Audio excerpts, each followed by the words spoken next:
सितंबर को सरकार से बातचीत हुई बालरई आंदोलन के बाद और सरकार ने बोला कि 3 महीने के अंदर वो दोबारा से समाधान लेके आएगी।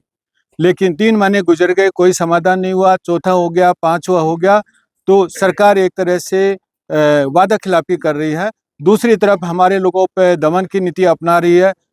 हमारे 78 लोगों पे केस किया, 6 लोगों को 18 दिन जेल में रखा। इसलिए ये हमने दोबारा से आंदोलन शुरू किया है। जेल भरो आंदोलन पूरे स्टेट में जाएगा। ये 5वां आंदोलन है। हमने जैसलमेर, बाड़मेर, बालोतरा, जालोर आज सिरोही, ये 5वां आंदोलन आज है। इसके बाद हमारा सोमवार 18 तारीख को पाली होगा, जोधपुर आगे जाएगा।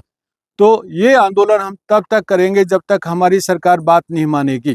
और 1 जुलाई को हम जबरदस्त आंदोलन जयपुर में करेंगे, जो हमारा महा आंदोलन होगा, महापड़ाव होगा।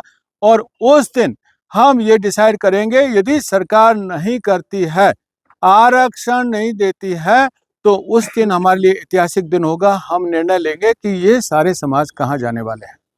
दूसरी बात ये बताना चाहता हूँ मैं, सरकार से हमने 3 मांग अभी रख के आ रहे हैं। एक, हम लोग मुख्यमंत्री स्तर के ऊपर ही बातचीत करेंगे, कैबिनेट लेवल पे बात नहीं करेंगे। कैबिनेट लेवल पे बात हो चुकी है।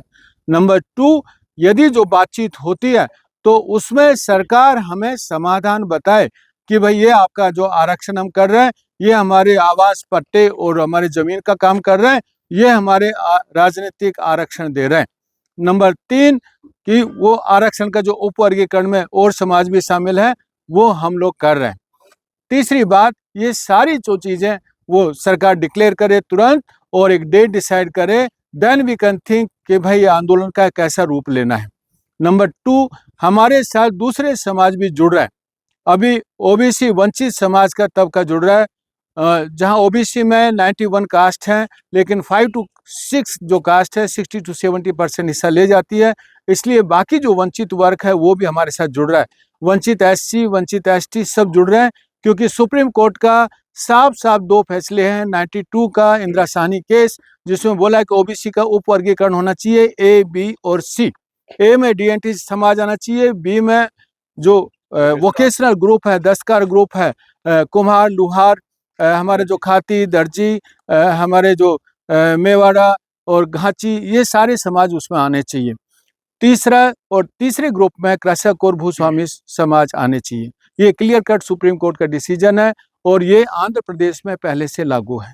नंबर 2, 2024 में सीजीआई चंद्रचूड़ की पीठ ने भी डिसीजन दिया कि एससी एसटी का भी उपवर्गीकरण होना चाहिए। तो उपवर्गीकरण का कानून ने क्लियर कट कर दिया है कि होना चाहिए। स्टेट गवर्नमेंट दबा के बैठी है कि नहीं करना है, तो हम लोग अभी पूरे एकजुट हो रहे हैं। और ये 150 जातियां हैं, हर दिन 3 से 4 समाज हमसे जुड़ रहा है, और जयपुर पहुंचते पहुंचते 100 से ज़्यादा समाज हमसे जुड़ेगा।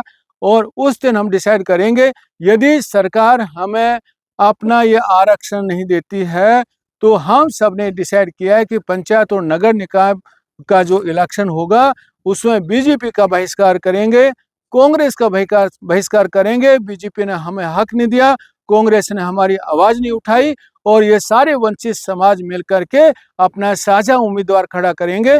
हक नहीं देते हैं तो हम लोग हक लेकर रहेंगे।